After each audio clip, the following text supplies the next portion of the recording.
Hello everyone, and welcome back to the Roger Reviews channel. And guys, today we're reviewing the Star Wars Black series, Baylan Skoll, Mercenary from the Ahsoka line.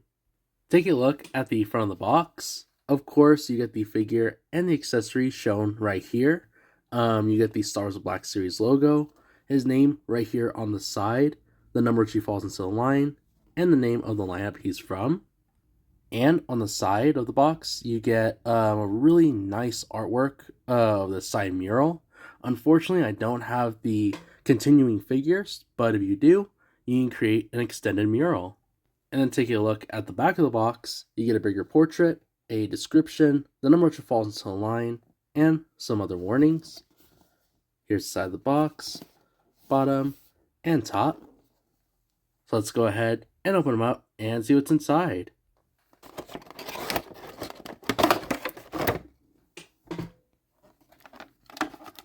Here he is out of plastic. And here he is out of the packaging. And take a closer look at the figure. I am left speechless right now. He looks amazing. And of course, it captures everything very well from the outfit. But I want to go over the face real quick. So let's go ahead and start there.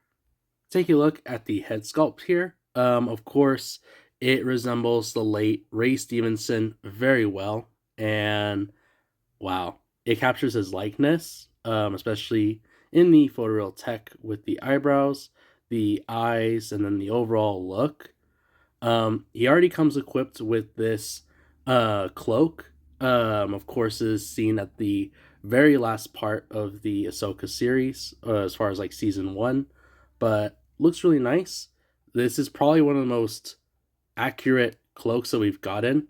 And it's soft goods, so that's a plus already. The hood does come down, and of course you can see his head sculpt. He has an awesome haircut right there.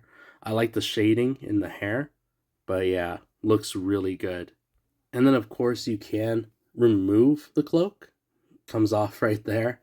And I will be doing a comparison in a minute with both of the Baylans from the same line, but we'll be checking and seeing if there's any differences. Here's a close-up of the face, and going over articulation, there is no problem with the movement at all. He does have a joint at the neck and the top of the head, so you get plenty of movement, side to side, back, and forward. Taking a look at the torso, I've always liked Baylan's look. It's very medieval inspired, and you can definitely see that right here in the sort of like getup that he has. Makes it look more like leather, and then just the overall feel. Makes it look more medieval than the traditional Jedi style. So you can see that leather chest plate right here with the etching. Has some nice sort of like coloring or discolorment, I guess, with the black and then this lighter blue that goes throughout his outfit. You can see the stitching right here where you lace it up. But yeah, looks really good. And of course, he does have a ball joint right here in the lower waist. So your side to side, back and forward. Check out the arms. The arm does stick out right there. It does go all the way around with ease. His elbow joint goes up pretty good. He has a swivel at the elbow and articulation at the wrist and at the hand. The other side as well. Arm sticks out right there. Goes all the way around with ease. Elbow joint has a swivel and articulation at the wrist and at the hand. And then I like the overall look as well in the shoulder pads. I do like how they are made of a looser plastic. Just makes it a lot more easier to work with. But again, it's very medieval style. You can see the inspiration they had within it, and it looks really nice. Check out the waist now. He does have this really nice sort of like belly warmer or like a wrap right here. It is sort of like a belt because of this like belt buckle, but it has some silver and this green sort of like shard inside. I never really noticed that till now. And of course it does run down the outfit, and it goes into a much softer plastic for the rest of the tunic. And right here, he does have a little belt clip for the lightsaber hilt. Check out the legs. He does go, surprisingly, into a full-on split. He is able to sit down very well, and then his legs go back pretty good. Underneath right here, he does have a swivel on both of his thighs. Check out the knees. They go about there. Yeah, about there into a normal kneeling position, but I don't think he's going to be able to kneel as good as most characters. Also, Baylan is a pinless joint figure, so it makes it more realistic than the other characters we reviewed. And then last but not least, taking a look at the boots. The sort of like chaps right here have that same discoloration with the lighter blue and black. And then he does have these black boots underneath. They do point down, they point up, and you do get rocker ankles for some good action poses. And last but not least, we'll take a look at his lightsaber. Looking at Baylan's lightsaber, it is crazy. So, of course, it is pretty much the same look as the original one that he comes with. That was, down the line. But, interestingly enough, I think I already explained it on that video. Baylan's blade is much longer than your typical lightsaber blade. So, usually, a typical lightsaber blade goes about here, where his is extended out this way. The length is kind of in comparison with like maybe Darth Maul's, but yeah, Baylan has the longest lightsaber out of every figure so far.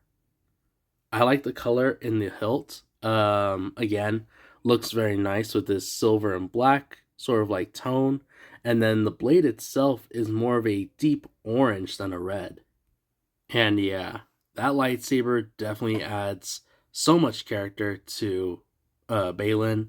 And if you're not going to use his lightsaber anymore, you can easily store it right here on the side of his belt. It looks great and it won't come off. And real quick, we'll do a quick comparison of both of the Baylans. So right here, I have the Baylan from the very first sort of like wave of the Ahsoka line.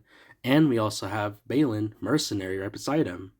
Call me crazy, but I've been staring at these guys for some time now, and besides maybe some slight discoloration or maybe a smaller detail, there's literally no difference at all.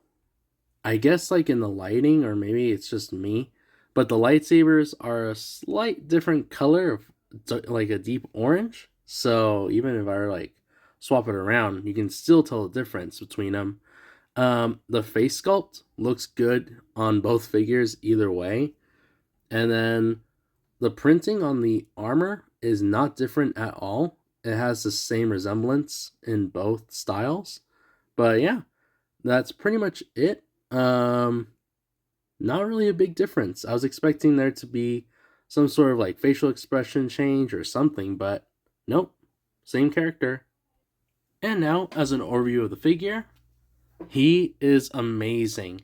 10 out of 10 on the overall look, detail, articulation, and just everything so far.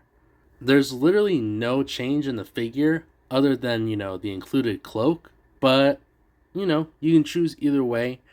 Honestly, if you're gonna end up purchasing, the original right here, or this Baylan Skoll, it's up to you. But, in my opinion, that cloak really adds some extra character, and you're getting the same figure, so might as well get the extra accessory. I'm curious to see, in the future, to see how they're going to change up Baylan for the series, but only time will tell, and hopefully it's a good change. But yeah, overall, he's a really awesome figure, and I highly recommend him. And with that said, I hope you guys enjoyed the video, and if you did, please be sure to leave a like, subscribe, and follow me for more. And I'll catch you all on the next one.